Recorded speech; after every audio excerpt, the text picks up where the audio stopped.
चलिए आज की वीडियो में हम क्लास 10th का जो टॉपिक आपका चल रहा था ट्रिग्नोमेट्री एक्सरसाइज 8.1 के कुछ क्वेश्चंस हो गए थे। क्वेश्चन नंबर 6 तक हम करवा लिए थे पिछले वीडियोस में। आज की वीडियो में हम क्वेश्चन नंबर 7 से लेके क्वेश्चन नंबर 11 तक की बात करेंगे, ठीक है ना। कहने का मतलब कि आज एक्सरसाइज 8.1 पूरा कंप्लीट करवाने की बारी है, ठीक।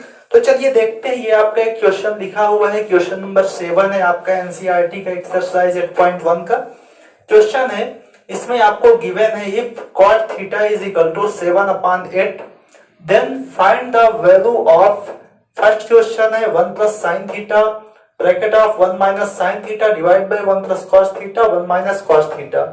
सेकंड क्वेश्चन है आपका cot स्क्वायर थीटा की वैल्यू आपको फाइंड करनी है। तो मैं आपको बताया था कि जब इन क्वेश्चंस को आप सॉल्व करोगे तो सॉल्व करने के लिए सबसे पहले आप क्या करोगे, जो भी कंडीशंस आपको गिवन होगी उसको आप लिखोगे।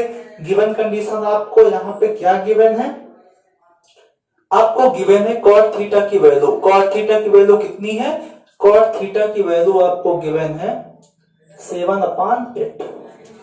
ये cot थीटा की वैल्यू आपको गिवन है और फाइंड करना है, ये दोनों क्वेश्चंस आपको फाइंड करना है। मैं बोला कि गिवन कंडीशंस लिखने के बाद सबसे पहले आपको एक राइट एंगल ट्रायंगल बनाना है। ये आपका राइट एंगल ट्रायंगल है, इसको आप कुछ भी नॉमिनेट कर सकते हो, लेकिन सबसे पहले हम एक्यूट एंगल देखेंगे। यहाँ पे एक्यूट एंगल क्या वर्क कर रहा है, थीटा। हर जगह क्या है, थीटा। तो एक्यूट एंगल्स हमारे दो होते हैं, एक ये एक ये।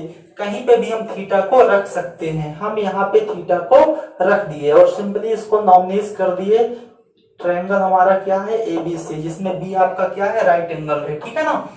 अब हम क्या करेंगे कि जो आपका गिवन कंडीशन है तो cot थीटा का हम यूज करेंगे। और cot थीटा आपका क्या होता है, cot थीटा आपका होता है base upon perpendicular. cot theta आपका क्या होता है, बेस अपॉन परपेंडिकुलर। तो बेस आपका यहाँ से कितना आ जाएगा, 7। बेस आपका यहाँ पे क्या होगा, क्योंकि ये एक्यूट एंगल है तो एक्यूट एंगल के सामने वाली साइड आपकी परपेंडिकुलर और ये आपका बेस होगा और लॉन्गेस्ट साइड आपकी हाइपोटेनस होगी। तो बेस आपका कितना होगा यहाँ पे 7 और आपका परपेंडिकुलर कितना होगा यहाँ पे 8। तो बेस और परपेंडिकुलर यहाँ पे आपको गिवन कंडीशन से मिल गई, ठीक है ना। अब इसके बाद आपको क्या करना है, इसके बाद मैं बताया था कि कोई भी एक पॉइंट एक्सरसाइज 8.1 का क्वेश्चंस है, इसमें हमें देखना है कौन कौन से ट्रिग्नोमेट्री रेशियोज आपके वर्क कर रहे हैं। तो साइन थीटा वर्क कर रहा, कॉस थीटा वर्क कर रहा है और cot थीटा। तो cot थीटा की वैल्यू तो पहले से ही गिवन है तो ये तो आपका आसानी से आ जाएगा। लेकिन अदर ट्रिग्नोमेट्रीज रेशियोज की वैल्यू निकालने के लिए सबसे पहले ये जरूरी है कि जो आपका राइट एंगल ट्रायंगल है इसकी तीनों साइड्स हमें पता होनी चाहिए। दो साइड पता है, तीसरी साइड फाइंड करने के लिए वही पुरानी मेथड आप क्या करोगे, बाय द पीजीटी का आप यूज करोगे, जो कि क्या होता था, हाइपोटेनस का square is equal to perpendicular का स्क्वायर प्लस बेस का स्क्वायर। हाइपोटेनस क्या है, AC, AC square is equal to perpendicular क्या है आपका एबी स्क्वायर प्लस बेस आपका क्या है बीसी का स्क्वायर। एसी की वैल्यू आपको निकालनी है, एबी की वैल्यू कितनी है, एबी की वैल्यू 8 का स्क्वायर प्लस बीसी की वैल्यू 7 का square. AC square is equal to 8 का स्क्वायर 64, 7 का स्क्वायर 49। तो एसी स्क्वायर कितना होगा, दोनों को ऐड करोगे 113। तो एसी की वैल्यू स्क्वायर रूट ऑफ 113। तो एसी की वैल्यू आ गई आपके पास क्या, स्क्वायर रूट ऑफ 113। एसी की वैल्यू हमारे पास आ गई।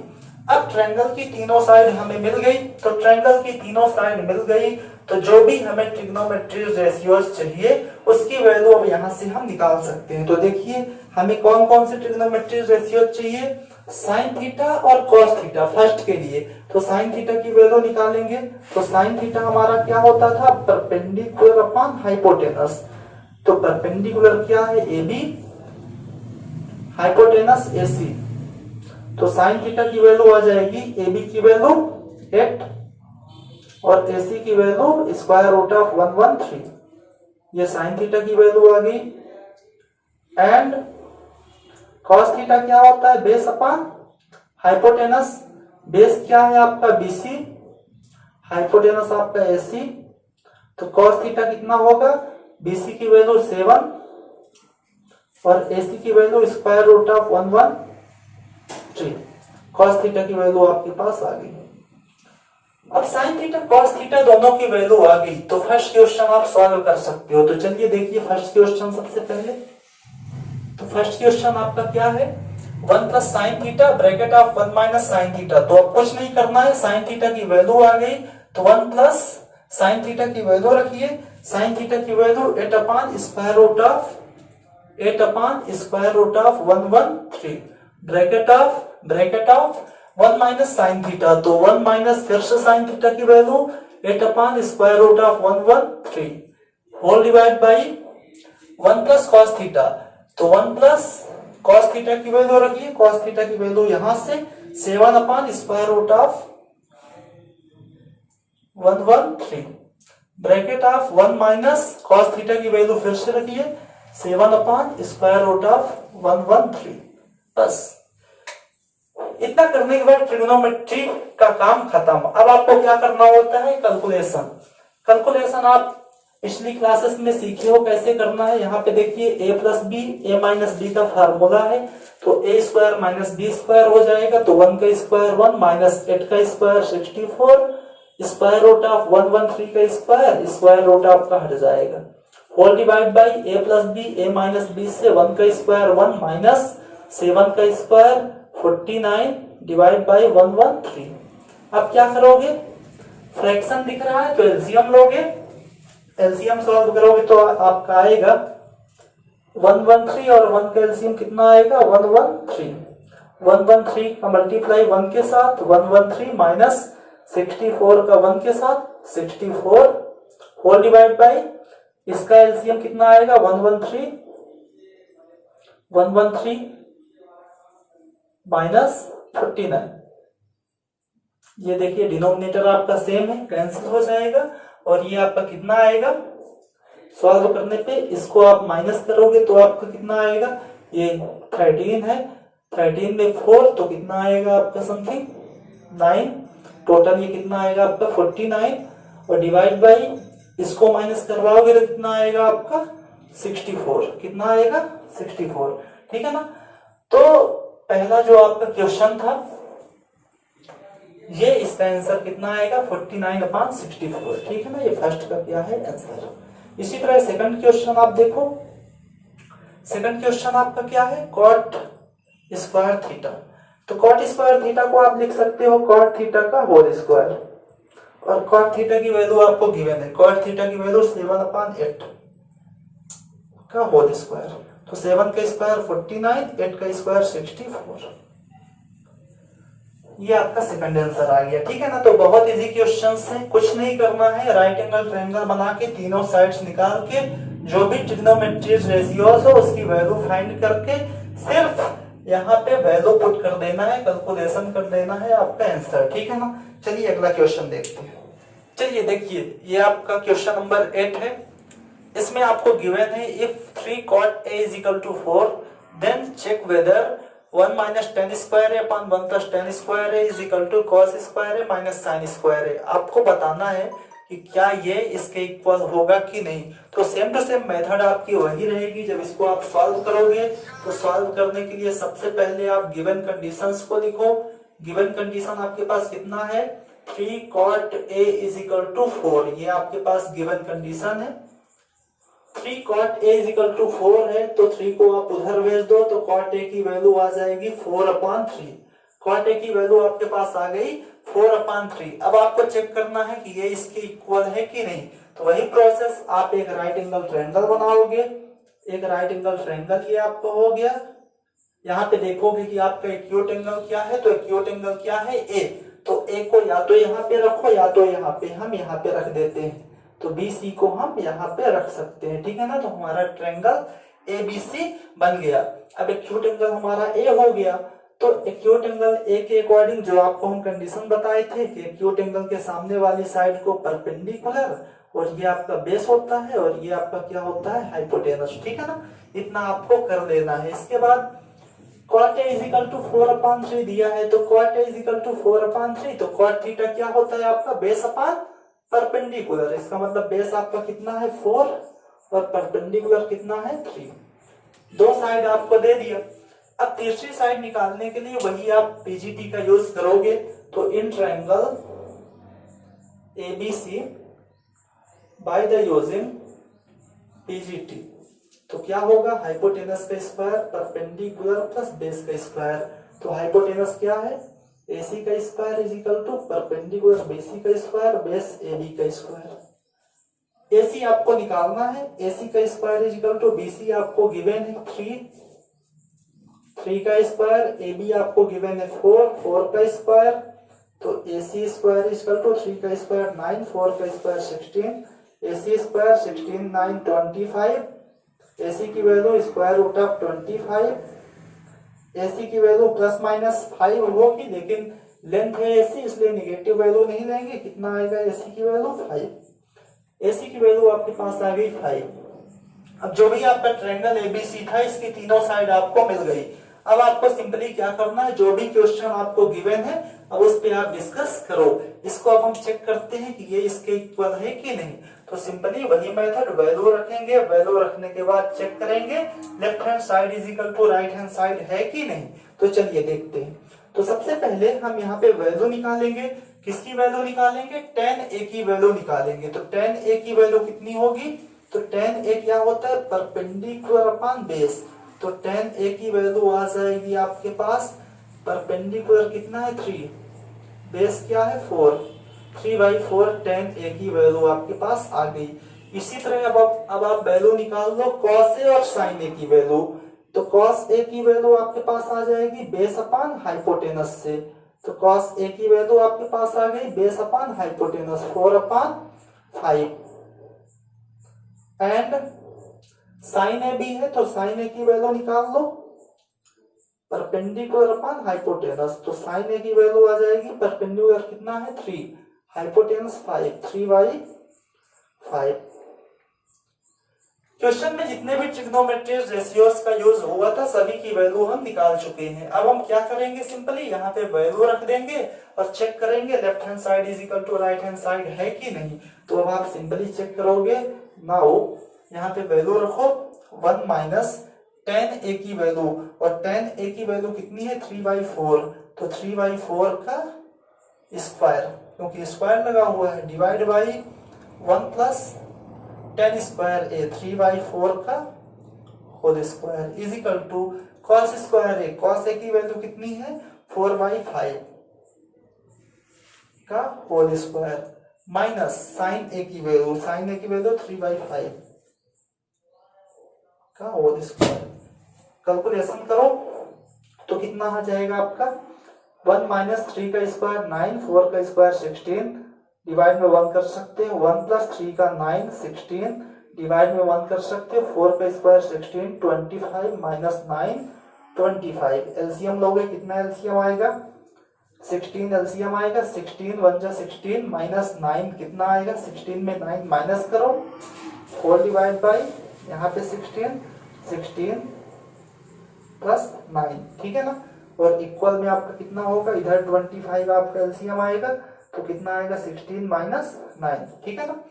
अब इसको आप सॉल्व करोगे तो 16 में 9 माइनस होगा, तो 16 में 9 माइनस करोगे तो कितना आएगा 7, और ये आपका 16 से 16 कैंसिल, डिवाइड बाई 16 9 कितना होगा 25 इज इक्वल टू 16 में 9 माइनस करो कितना आएगा 7, और इधर कितना है 25।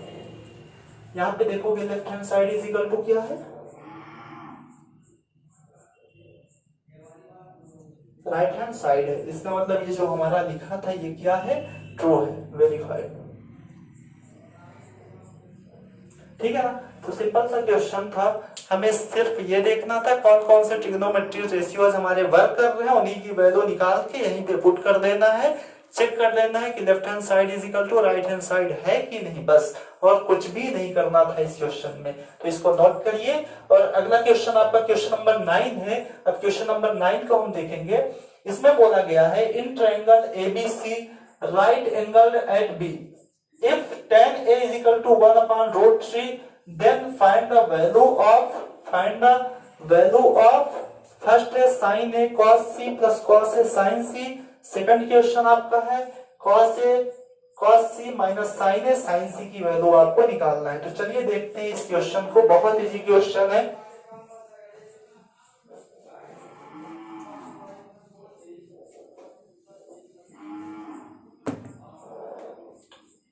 जब भी आप इसको सॉल्व करोगे तो सबसे पहले गिवन कंडीशन को लिखोगे। गिवन कंडीशन आपके पास क्या है? गिवन कंडीशन आपके पास है tan a is equal to 1/√3 और tan a क्या होता है? परपेंडिकुलर अपॉन बेस, ठीक है ना। इसका मतलब परपेंडिकुलर 1 है, बेस कितना है? √3। इसके बाद आप क्या करते हो? एक राइट एंगल ट्रायंगल बनाते हो। राइट एंगल ट्रायंगल में हम देखते हैं एक्यूट एंगल कौन कौन सा वर्क कर रहा है। तो यहाँ पे एक एक्यूट एंगल क्या है? ए। तो ए को हम यहाँ पे रख सकते हैं और देखते हैं यहाँ पे अगर जो मुझे फाइंड करना है, यहाँ पे ए भी एक्यूट एंगल है, सी भी। तो अगर ए यहाँ पे ले लिए तो एक एक्यूट एंगल हमारा बचा, इसको हम सी कर देते हैं तो बचा बी। बी यहाँ पे होगा। क्वेश्चन बोला है right angle at B. Right angle कौन है हमारा? बी, ठीक है ना। तो बी हमारा राइट एंगल हो गया और ए और सी हमारे दोनों एक्यूट एंगल यहाँ पे वर्क करेंगे। तो आपको वैल्यू फाइंड करना है फर्स्ट और सेकंड की। तो सबसे पहले वही आपकी मेथड है परपेंडिकुलर। अगर मैं बात करूं ए हमारा एक्यूट एंगल है, ए अगर मुझे ये tan a गिवन है तो ए हम एक्यूट एंगल मानेंगे यहाँ पे। तो अगर ए एक्यूट एंगल है तो परपेंडिकुलर आपका ये होगा, बेस आपका ये होगा और हाइपोटेनस आपका ये होगा, ठीक है ना। अब देखते हैं परपेंडिकुलर आपको कितना गिवन है? 1। बेस कितना गिवन है? √3। तो by the PGT in triangle ABC by the PGT लगाओगे तो वही हाइपोटेनस का square equal to perpendicular square plus base का स्क्वायर। हाइपोटेनस कितना? AC square perpendicular BC square plus base आपका है AB स्क्वायर। तो AC स्क्वायर की वैल्यू निकालना है। BC आपको गिवन है 1 का स्क्वायर, AB आपको गिवन है √3 का स्क्वायर। तो AC स्क्वायर कितना आ जाएगा? 1 का स्क्वायर 1, √3 का स्क्वायर 3। तो AC स्क्वायर इक्वल टू 4। तो AC की वैल्यू कितनी आ जाएगी? 2। तो AC की वैल्यू आपके पास आ गई कितनी? 2। अब आप वैल्यू निकाल सकते हैं जो भी वैल्यू आपको यहाँ पे देखिए। आपको वैल्यू किसकी वैल्यू निकालना है? साइन ए की वैल्यू निकालना है। तो सबसे पहले साइन ए क्या होता है आपका? Perpendicular upon hypotenuse. तो साइन ए की वैल्यू कितनी आ जाएगी? ए के अकॉर्डिंग परपेंडिकुलर आपका यही रहेगा। साइन ए की वैल्यू कितनी आएगी? परपेंडिकुलर 1 अपॉन हाइपोटेनस कितना है? 2। सिंपली आप लिख सकते हो परपेंडिकुलर आपका BC है, हाइपोटेनस क्या है? AC, ठीक है ना। तो साइन ए की वैल्यू आ गई। अब इसी तरह आप वैल्यू निकाल सकते हो। साइन ए की आ गई, कॉस ए की वैल्यू निकाल सकते हो। And cos A is equal to कितना हो जाएगा? Base upon hypotenuse. तो बेस क्या है आपका? AB, हाइपोटेनस क्या है? AC। तो कॉस ए की वैल्यू, AB की वैल्यू √3, AC की वैल्यू 2। कॉस ए की वैल्यू भी आ गई। अब निकालना है किसकी वैल्यू? अब कॉस सी की वैल्यू निकालना है और साइन सी की वैल्यू निकालना है। कॉस सी और साइन सी की वैल्यू अब निकालना है। तो चलिए देखते हैं। जब कॉस सी की वैल्यू आप निकालोगे तो अब देखिए एक्यूट एंगल अब आपका कौन सा वर्क करेगा? सी। तो परपेंडिकुलर और बेस आपका क्या हो जाएगा? चेंज। ये परपेंडिकुलर हो जाएगा और ये क्या हो जाएगा? बेस। एक्यूट एंगल के सामने वाली साइड परपेंडिकुलर। अब देखते हैं कॉस सी की वैल्यू क्या आएगी? कॉस सी की वैल्यू आएगी, हम डायरेक्टली निकाल रहे हैं। कॉस सी की value base upon hypotenuse. Cos C base upon hypotenuse 1/2। And sine C की वैल्यू कितनी आएगी? साइन सी की वैल्यू आपके पास आएगी परपेंडिकुलर अपॉन हाइपोटेनस √3/2। ये आपके पास साइन सी की वैल्यू आ गई, ये आपके पास कॉस सी की वैल्यू आ गई। जितने भी क्वेश्चन में जो जो आपके ट्रिग्नोमेट्री रेशियोज थे सभी की वैल्यू आ गई। अब आपको क्या करना है? वैल्यू को पुट कर देना है बस। अब वैल्यू को हम जब पुट करेंगे तो आपका आएगा, चलिए देखिए फर्स्ट क्वेश्चन में आपका क्या है, साइन ए कॉस सी, तो साइन ए की वैल्यू 1/2, डायरेक्टली वैल्यू पुट कर रहे हैं 1/2 इंटू कॉस सी की वैल्यू भी 1/2, बीच में प्लस का साइन, कॉस ए की वैल्यू, तो कॉस ए की वैल्यू देखिए √3/2 इंटू साइन सी की वैल्यू √3/2, सॉल्व कर दो, 1 का 1 के साथ मल्टीप्लाई, 1 2 2 से 4, √3 3, 4, एलसीएम 4, 1 + 3, 4/4, कितना आ गया 1। पहले क्वेश्चन का आंसर। सेकंड क्वेश्चन देखते हैं।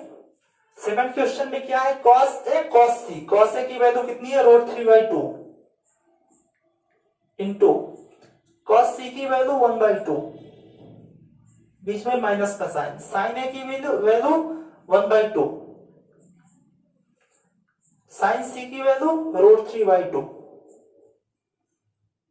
√3 का 1 के साथ मल्टीप्लाई, √3 2 2 से 4 माइनस √3 2 2 से 4, √3/4 कैंसिल, 0 इसका आंसर। तो ये हमारा क्वेश्चन नंबर 9 था, ये भी इजी था, बिल्कुल इजी बेसिस पे इसको भी देखिए हम कर दिए। चलिए देखिए क्वेश्चन नंबर 10 एनसीईआरटी का, जो कि सबसे इंपॉर्टेंट है, यहां से 5 मार्क्स का क्वेश्चन, ये आपका 5 मार्क्स का क्वेश्चन बन सकता है। तो चलिए देखते हैं। जब इसको आप सॉल्व करोगे तो वही मेथड जो आप एक्सरसाइज 8.1 पे फॉलो कर रहे हो, सबसे पहले आप एक राइट एंगल ट्रायंगल बनाओ। राइट एंगल ट्रायंगल में आप देखो क्वेश्चन में गिवन है इन ट्रायंगल PQR आपका राइट एंगल ट्रायंगल है, जिसमें राइट एंगल एट Q आपका क्या है, राइट एंगल, तो Q आपका यहाँ पे होगा, बाकी P और R को आप यहाँ पे रख सकते हो। तो देखते हैं एक्यूट एंगल आपका क्या है, यहाँ पे tan P sin P cos P, P है तो P को हम यहाँ पे रख देते हैं, तो PQR ये आपका क्या हो गया, एक्यूट एंगल। तो एक्यूट एंगल के सामने वाली साइड आपकी क्या होगी, एक्यूट एंगल के सामने वाली साइड आपकी क्या होगी, परपेंडिकुलर, ये आपका बेस और ये आपका हाइपोटेनस। इतना आपका क्लियर हो गया। अब आपको क्वेश्चन में क्या गिवन है, जो गिवन कंडीशन है उसको हम लिखते हैं। आपको क्वेश्चन में गिवन है, सबसे पहले कंडीशन ये गिवन है आपके पास, PR प्लस QR = 25, ठीक है ना, ये आपको कंडीशन गिवन है। और क्या गिवन है, और एक कंडीशन ये गिवन है, PQ = 5 सेंटीमीटर, ठीक है ना। अब आपको फाइंड करना है साइन P की वैल्यू, cos P की वैल्यू एंड tan P की वैल्यू, इतना चीज आपको फाइंड करना है। तो सबसे पहले आपको यही करना है कि जो आपका राइट एंगल ट्रायंगल है, इनकी तीनों साइड्स को आप फाइंड करोगे। इसके बाद तीनों साइड्स जब फाइंड हो जाएंगी तो इसकी वैल्यू आप आसानी से निकाल सकते हो। तो चलिए देखते हैं यहाँ पे इसकी वैल्यूज कैसे मुझे पता चलेगी। तो PQ की वैल्यू कितनी है, 5 सेंटीमीटर, PQ की वैल्यू आपको 5 सेंटीमीटर गिवन है, बेस आपके पास कितना है, 5 सेंटीमीटर। अब दूसरी साइड यहाँ पे डायरेक्टली आपको नहीं गिवन है, लेकिन यहाँ से हम PR या तो QR की वैल्यू निकाल सकते हैं। तो PR की वैल्यू अगर यहाँ से हम निकालें तो PR की वैल्यू कितनी होगी, 25, QR आपको उधर जाएगा माइनस ऑफ QR, मतलब PR की वैल्यू आपके पास आ जाएगी। PR की वैल्यू कितनी है, 25 माइनस QR, इसको दे दो इक्वेशन फर्स्ट, ठीक है ना। तो PR भी आपके पास आ गया। अब दो साइड आपको मिल चुकी हैं, PR और PQ। तो अब आप क्या करोगे, now in triangle PQR by the PGT, hypotenuse का square perpendicular plus base, hypotenuse क्या है PR, परपेंडिकुलर क्या है QR, बेस क्या है आपका PQ। वैल्यू रख दो, PR की वैल्यू 25 माइनस QR का whole square is equal to QR, तो निकालना था, या तो QR की वैल्यू हमें गिवन नहीं है, पी क्यू की वैल्यू आपको गिवन है 5, तो 5 का स्क्वायर। अब यहाँ पे ब्रैकेट है a माइनस बी का होल स्क्वायर लगाओ, तो a का स्क्वायर 25 का स्क्वायर 625 माइनस 2ab, तो कितना हो जाएगा 50 क्यू आर प्लस बी का स्क्वायर क्यू आर का स्क्वायर, a माइनस बी का होल स्क्वायर ओपन करोगे कितना आएगा इजिकल टू क्यू आर का स्क्वायर प्लस 5 का स्क्वायर 25। देखो क्यू आर स्क्वायर कैंसिल हो जाएगा, सेम साइन है, जो बचा उसको हम लिखते हैं, तो नंबर को एक साइड कर दो। जैसे ये 625 है, ये 25 इधर आएगा निगेटिव हो जाएगा, ये इधर निगेटिव है इसको उधर भेज देते हैं तो पॉजिटिव हो जाएगा 50 क्यू आर, इसको माइनस करेंगे कितना आएगा 600, ये 50 को इधर लाओ मल्टीप्लाई में, इधर आएगा डिवाइड, इसको काटो 0 से 0 कैंसिल, और ये 5 1 जा 5 2 जा, तो क्यू आर की वैल्यू 12 सेंटीमीटर। क्यू आर आपका कितना आ गया, क्यू आर आपका आ गया 12 सेंटीमीटर। अब क्यू आर आपके पास आ गया तो क्यू आर की वैल्यू यहाँ पे रख दो, तो आपके पास क्या आ जाएगा पी आर की वैल्यू। तो फ्रॉम इक्वेशन फर्स्ट आपका क्या है P R is equal to 25 minus Q R, तो पी आर की वैल्यू कितनी आ जाएगी 25 माइनस क्यू आर की वैल्यू कितनी है 12, तो माइनस करवाओगे तो कितना आएगा 5 2 3 1 13 सेंटीमीटर, कितनी आ गई 13 सेंटीमीटर। ठीक है, अब ट्रायंगल पी क्यू आर की तीनों साइड आपके पास आ गई। अब आप क्या करोगे, जो भी वैल्यू आपको फाइंड करना है सभी की वैल्यू आप फाइंड कर सकते हो। तो चलिए देखते हैं।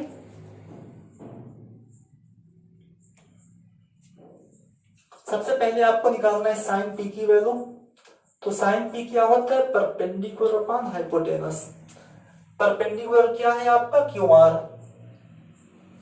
हाइपोटेनस क्या है पी आर, वैल्यू रखो, तो sine P is equal to Q R की वैल्यू कितनी है क्यू आर 12 और पी आर की वैल्यू कितनी है 13। पहली वैल्यू साइन पी की आ गई। इसके बाद कॉस पी की वैल्यू देखते हैं। कॉस पी क्या होता है बेस अपॉन हाइपोटेनस, बेस आपका क्या है पी क्यू, हाइपोटेनस क्या है पी आर, तो कॉस पी कितना हो जाएगा पी क्यू कितना है 5, पी आर कितना है 13, कॉस पी की वैल्यू आ गई। एंड लास्ट है आपका tan पी। tan पी क्या होता था परपेंडिकुलर अपॉन बेस, परपेंडिकुलर कितना है आपका क्यू आर, बेस कितना है पी क्यू, तो tan पी कितना आ जाएगा, देखो क्यू आर की वैल्यू कितनी है आपके पास 12 और पी क्यू की वैल्यू कितनी है 5, ये tan पी की वैल्यू आ गई। तो सिंपली यहाँ पे तीन वैल्यूज आपसे पूछा गया था, sine P cos P tan P की वैल्यू, तीनों वैल्यूज आप निकाल लिए हो, तो कुछ भी नहीं करना था। सबसे पहले राइट एंगल ट्रायंगल की तीनों साइड्स हमें निकालने थे गिवन कंडीशंस का यूज करके।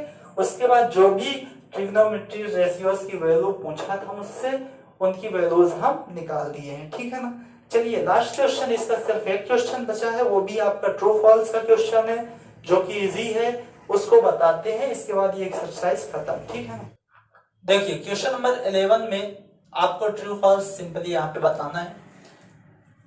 जो आपका चैप्टर 8 है, यहाँ से 5 मार्क्स के ऑब्जेक्टिव क्वेश्चंस आते हैं, तो ये भी आपका थोड़ा सा इंपॉर्टेंट हो जाता है। तो इसको देखते हैं। इसमें फर्स्ट क्वेश्चन आपका है value of tan a is always less than 1। जो tan a की वैल्यू है वो हमेशा 1 से क्या होती है कम होती है। तो यहाँ पे अगर हम बात करें कि tan a की वैल्यू 1 से कम होगी कि नहीं होगी, तो इन दिस केस अगर हम कोई भी राइट एंगल ट्रायंगल ले, तो इस राइट एंगल ट्रायंगल में अगर मैं बोलूं कि मान लो इसका परपेंडिकुलर 12 है और ये क्या है 5 है, तो अगर ये 12 है तो ये 5 है, तो इन दिस केस हमारा tan थीटा कितना आएगा 12/5 परपेंडिकुलर अपॉन बेस, तो इसकी वैल्यू क्या होगी, 1 से बड़ी होगी। तो कहने का मतलब कि हमेशा ये कंडीशन ट्रू नहीं होगी कि tan a की वैल्यू जो हो वो हमेशा 1 से छोटी हो भी सकती है, नहीं भी हो सकती, इसलिए ये कंडीशन आपका क्या है, फॉल्स है। पहला कंडीशन आपका क्या है, फॉल्स। इसमें 1 के इक्वल हो भी सकती है, नहीं भी हो सकती, 1 से छोटी भी हो सकती है, 1 से बड़ी भी हो सकती है। सेकंड है the value of sec a is equal to 12/5 for some value of a।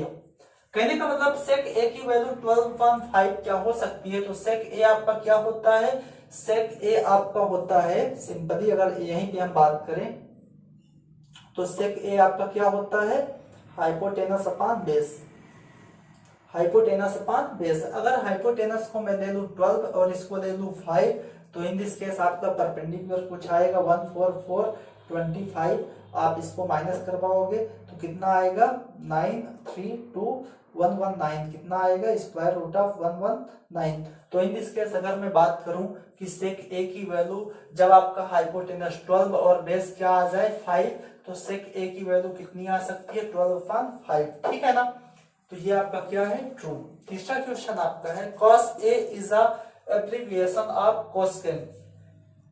cos a cosecant का क्या होता है, एब्रिविएशन होता है, जो कि क्या है, फॉल्स, क्योंकि cos a का एब्रिविएशन क्या होता है, कोसाइन, ठीक है ना। चलिए अगला क्वेश्चन देखते हैं। cot a is a product of cot and a। cot a जो हमारा होता है वो cot इंटू a का क्या होता है, प्रोडक्ट होता है, जो कि क्या है, फॉल्स, क्योंकि मैं बताया था कि जब तक किसी ट्रिग्नोमेट्रिक रेशियोज के साथ कोई एक्यूट एंगल नहीं लग जाता तब तक इसका कोई भी मीन्स नहीं होता है। इसका मतलब बिना a के cot का कोई भी मीन्स नहीं होगा। इसका मतलब cot a मिलकर एक नंबर, ये cot a मिलकर एक नंबर बनेगा, और एक नंबर का किसी दूसरे नंबर के साथ हम मल्टीप्लाई करवाते हैं, ना कि ये खुद एक नंबर है तो इसको किसी के प्रोडक्ट में कैसे लिख सकते हैं। तो cot a आपका प्रोडक्ट के फॉर्म में नहीं होता, ये एक कंप्लीट नंबर होता है। cot बस का कोई अकेले मीन्स यहाँ पे नहीं होगा, तो ये भी आपका क्या हो गया, फॉल्स। अगला क्वेश्चन है sin theta is equal to 4/3 for some angle of theta. बोला है कि अगर मैं यहाँ पे थीटा की जगह कुछ वैल्यू एंगल को मैं चेंज करूं तो क्या इसकी वैल्यू 4/3 आएगी। तो थीटा की वैल्यू आप कुछ भी ले लो, जैसे साइन थीटा की जगह मैं 0 ले लिया, 0 की वैल्यू 0 आएगी। 30 ले लिया, 30 की वैल्यू 1/2 आएगी। आप 45 ले लो, 45 की वैल्यू 1/√2 आएगी। इसी तरह साइन थीटा की जगह 60 ले लो, इसकी वैल्यू √3/2 आएगी। 90 ले लो, 90 पे क्या आ जाएगा, 1 आ जाएगा। तो कहने का मतलब कि जो साइन थीटा की वैल्यू होगी, तो साइन थीटा की वैल्यू 1 से बड़ी बिल्कुल भी नहीं हो सकती। 1 के इक्वल तो हो सकती है लेकिन 1 से बड़ी नहीं हो सकती है। साइन थीटा का जो रेंज ही होता है वो होता है -1 से बड़ा और 1 से छोटा या तो इक्वल। तो इन दिस केस 4/3 क्या है, 1 से बड़ी नंबर है, तो मैं बोल सकता हूं कि साइन थीटा की वैल्यू 4/3 किसी भी एंगल के लिए ट्रू नहीं है। तो ये भी आपका क्या हो जाएगा, फॉल्स हो जाएगा। तो ये एक्सरसाइज में इतना ही था। सिंपली एक्सरसाइज 8.1 आपका यहाँ से कंप्लीट हो जाता है। अभी आपके 3 एक्सरसाइजेस बचे हैं, 1 बाय 1 करके 1 बाय 1 हम डिस्कस करेंगे। ठीक, धन्यवाद।